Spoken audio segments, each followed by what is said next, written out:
夏休み、連日40度の暑さが続くイタリアから日本に一時帰国しています。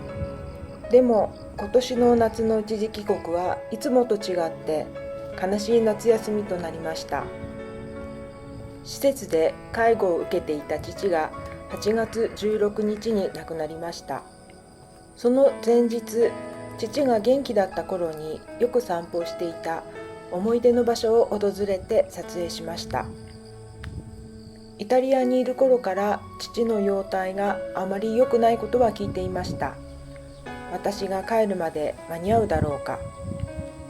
ずっと心配していましたが、帰国してから何度か面会に行き、父に会うことができました。イタリアから帰ってきたよ。ナオミだよ。わかる？そう声をかけました。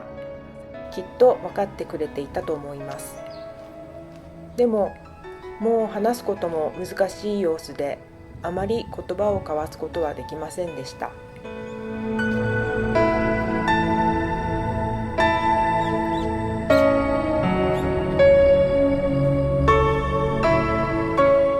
私がイタリアに行ってから父に会えるのは年に一度の一時帰国の時だけ。コロナ禍の3年間は会うことさえできませんでした。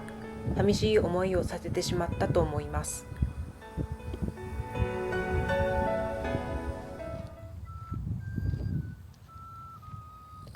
今年の3月からは父は長年暮らした自分の家を離れ、慣れない施設で生活することになりました。父も辛かったと思います。でも一人で父を介護してきた母も体力の限界まで頑張ってくれました。私は遠くにいて何もできませんでした。本当にごめんなさい。12年前、イタリアに行きたいと言い出した私を父は渋々ながらも送り出してくれました。いろいろ言いながらもきっとずっと応援してくれていたんだなと思います。海外で頑張っている娘のことを少しくらいは誇りに思ってくれていたのかな。今回まるで私が帰ってくるのを待っていたかのように、私に会ってから数日で行ってしまった父。娘に会うまではきっとそう思って頑張っていてくれたのかな。私はそう思います。ここが私の故郷荒谷の桃貞海岸です。夕方は夕日がとても綺麗なところです。何か落ち込んだりリフレッシュしたいときはよくここに来たものでした。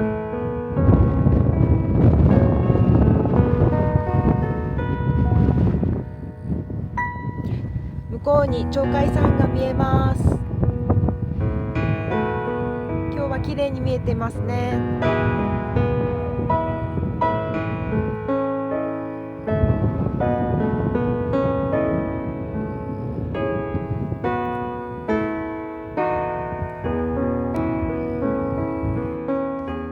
最後に会った父は元気だった頃とは全く違っていました。小さく痩せ細っていました。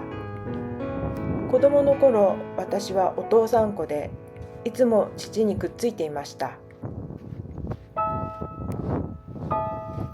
市場で鮮魚店を営んでいた父。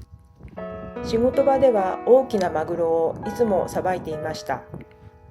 仕事を終えた父の凝り固まった背中を私は小さな手でよくマッサージしてあげました。子供の私にはその背中がとても大きく見えました。でもいつの間にかあんなに大きかった父の背中は小さくなっていました。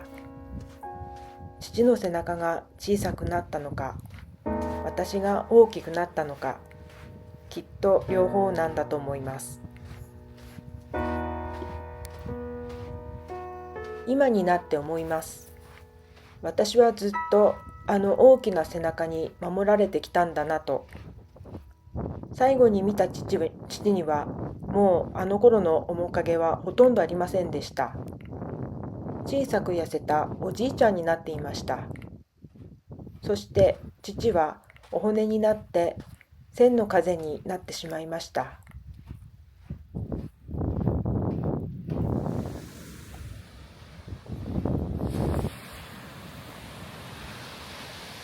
私はこれまで自分のわがままで父にたくさんの心配をかけてきました。それでも私は自由奔放に自分のやりたいことをやって生きてきました。時には半ば強引に自分の理想を家族に押し付けたこともあります。それでも父は最後には黙って見守り応援してくれました。だから私は自分の人生をここまで自由に歩いてくることができたんだと思います。父がいなくなり、家族の形もこれから少しずつ変わっていきます。私自身も自分の生き方を見直す時期が来たのだと感じています。イタリアと日本の間でこれからどう暮らしていくのか、仕事はどうするのか、どこを拠点にするのか、家のこと、そして残された母のこと、考えなければならないことはたくさんあります。でも今は答えを急がずに、もう少しだけ父との思い出に浸ってから日本を離れようと思います。父に恩返しができるとしたら、これは残された家族が助け合いながら元気に楽しく生きていくことなのだと思います。誰かのために自分を犠牲にするのではなく、それぞれが自分らしく生きられる道を選ぶこと。大切な人を失っても残された私たちは生きていかなければなりません。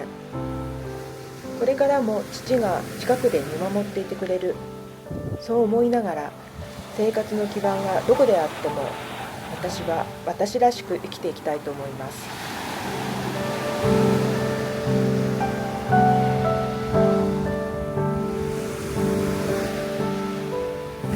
自分の趣味や遊びにはほとんど目もくれず、ただ家族のために仕事一筋で頑張ってくれたお父さん。お母さんにとってはそんなお父さんとの生活は時には少し退屈だったかもしれませんね。でも今になって思うと、それがお父さんなりの家族への愛情だったんだと思います。子供の頃に見上げていたあの大きな背中、今になってやっとその背中が背負っていたものが少し分かったような気がします。たくさんの愛とたくさんの思い出をありがとう、お父さん。これからも近くで見守っていてね。今まで本当にありがとう。